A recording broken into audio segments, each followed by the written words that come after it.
Thank you very much. The Vice Chairman, Senate Committee on Diaspora and Non-Governmental Organizations, Senator Ibrahim Yahaya Oloriegbe. The Chairman, House Committee on Diaspora Matters, the Honorable Tolulope Akonde Shadipe. The Honorable Minister of Finance, Budget and National Planning, Hajia Zainab Ahmed. The Honorable Minister of Industry, Trade and Investment, Otumba Niyi Adebayo.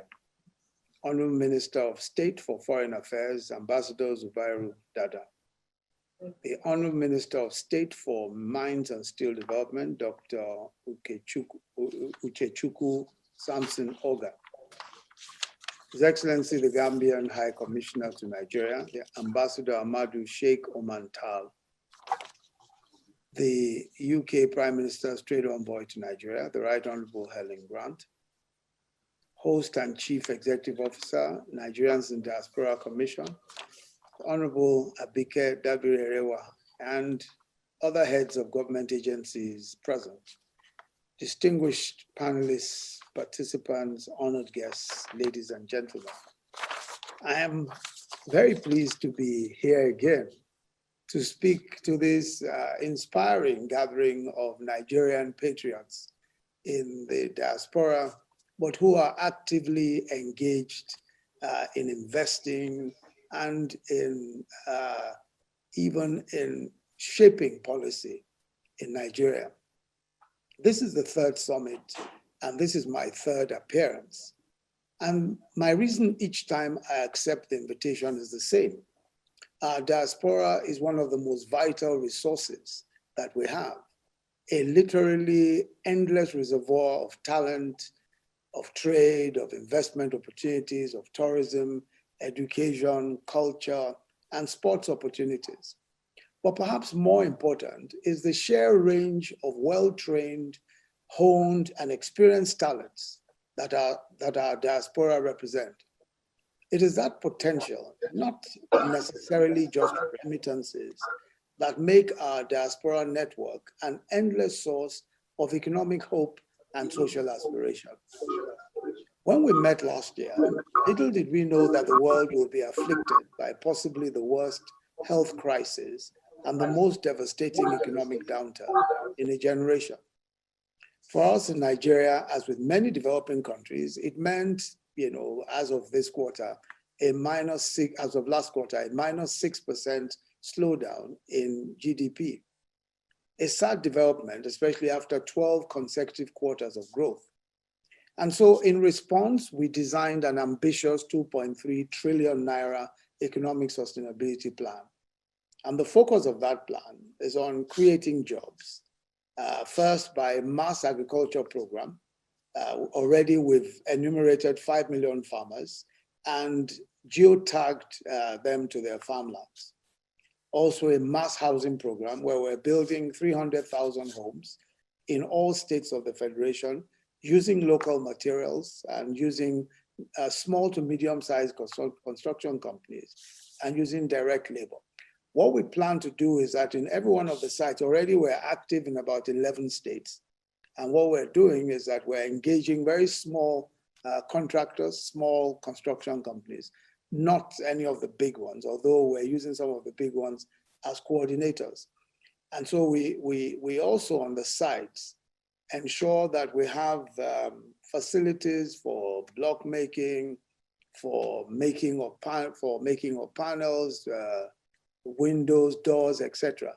All of this locally produced. The whole idea is to generate jobs, generate opportunities and income in every locality that we're functioning in. We also have a solar program to make 5 million connections across the country. In other words, we're going to be putting 5 million solar home systems across Nigeria. That will service in all about 25 million individuals. So this particular project, the Solar Homes Project, involves a credit extended to solar home systems, assemblers, and retailers by the CBN. In fact, all of our programs are actually supported by credit facilities, which the CBN is offering. That credit facility is about 1.3 trillion naira in all, And it is of course, as you can imagine, a substantial part, more than half of the 2.3 trillion.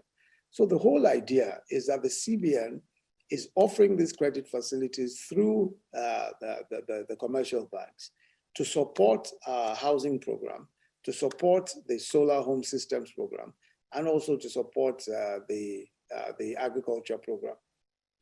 And what we've also tried to do, and in response to COVID-19, and also in furthering our own economic policy, is to attempt to make the fiscal environment as attractive as possible.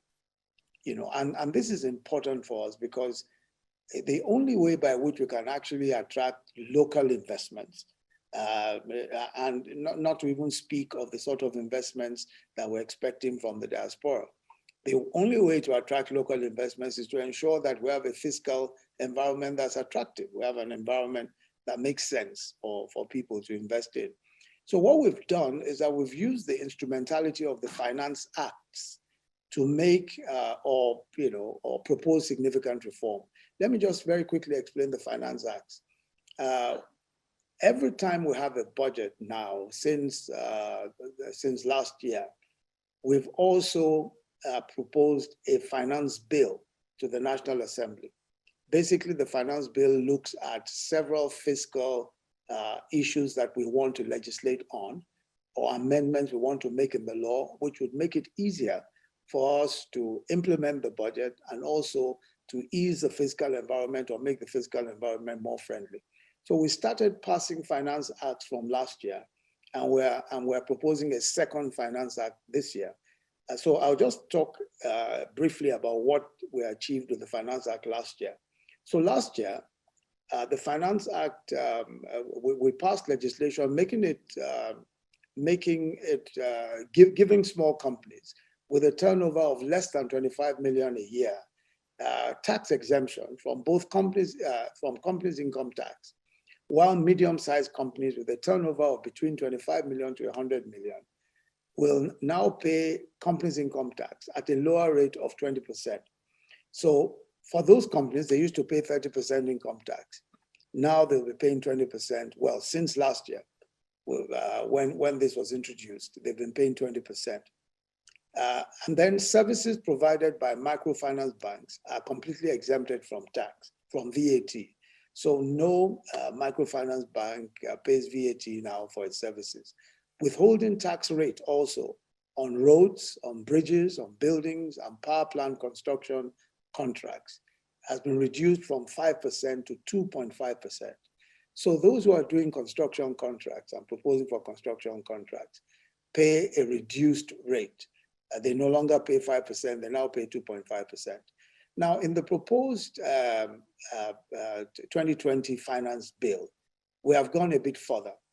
We're reducing by 50% the minimum tax rate. So the minimum tax rate used to be 0.5%, now is reduced to 0.25% for gross turnover for the financial years ending between January 1st, 2020 and December 31st, 2021. So we reduced the minimum tax rate by 50%, by half. Then we have exemption of small companies with less than 25 million turnover from payment of the 2% education tax under the Tertiary Education Trust Fund, or TET Fund. As you know, what happens is that companies pay a 2% tax in addition to whatever taxes they pay. They also pay a 2% TET Fund tax, an education trust fund tax. But what we're saying now is that they are no longer required to pay. They're no longer required to pay for companies that have a turnover of less than 25 million naira. They are no longer required to pay that 2%. They are no longer required to pay that 2% tax for the education tax fund. So their tax burden is reduced. The other point is with respect to software acquisition by companies.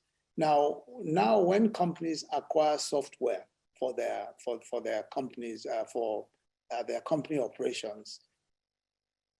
In the past, that was treated as an overhead. Now we're going to treat it as a qualifying expenditure for tax deduction to improve the ease of doing business. In other words, we now regard software acquisition as a capital expenditure. And we think that that's the right approach to it, because software today is essentially the software for different business processes and all that. Essentially the machine that the companies work on. And so we see that it should be treated as a capital expenditure as well. And this, of course, would improve the liquidity of companies and generally encourage ease of doing business. We've also done, there are also some specific reductions. For instance, the transport sector is one which we think has, been under a great deal of problems, a great deal of tension. And what we've tried to do is that we've seen that unless we do something about duties, especially for transportation, for cars, trucks, buses, etc., we may find ourselves in a much more difficult situation than ever before. As you know, we removed petroleum subsidies completely since March of this year. The implication of that, of course, is that at least in the short term, petroleum prices would go up, and we expect that it will stabilize, and with competition, it will actually reduce. But what we then saw was that this meant increase in transportation costs, etc. And this was not helped by the very heavy duties that we had around payment of around trucks, buses, and even motor vehicles generally. So what we've done now is that we've reduced duties on motor vehicles for transportation of goods from 35% to 10%. We've also, we're proposing a reduction of the levy on motor vehicles for the transportation of persons. In other words, cars, just cars for transporting persons. There used to be a levy of 35%, and that has now been reduced to 5%. We also have proposing a reduction in duties on tractors from 35% to 10%. So that, of course, will support some of the work that we're doing in agriculture, mass agriculture, and of course, several of the agricultural initiatives going on around the country. There are also quite a few other innovations that are going on. Some of them may not be necessarily relevant to business, but the Finance Act, as I said, is one of the efforts that we're making to constantly review the business environment and make changes in every budget cycle as we see fit. So these are some of the, if you like, some of the new things that we're doing in the business environment to make things easier for those who are doing business, and of course to generally encourage ease of doing business around the country. One of the critical things that you probably noticed is that food prices have gone up. This is, of course, on account of there are several different issues that have made this the way it is. One, of course, again, is transportation of food from the hinterland up to many of the urban areas where we notice, of course, that food prices have gone up. The other is flooding in several parts of the country, especially the bread baskets of the country. There's been considerable flooding. Kebbi State, for instance, where quite a bit of rice is grown, had a lot of its rice fields destroyed by flooding.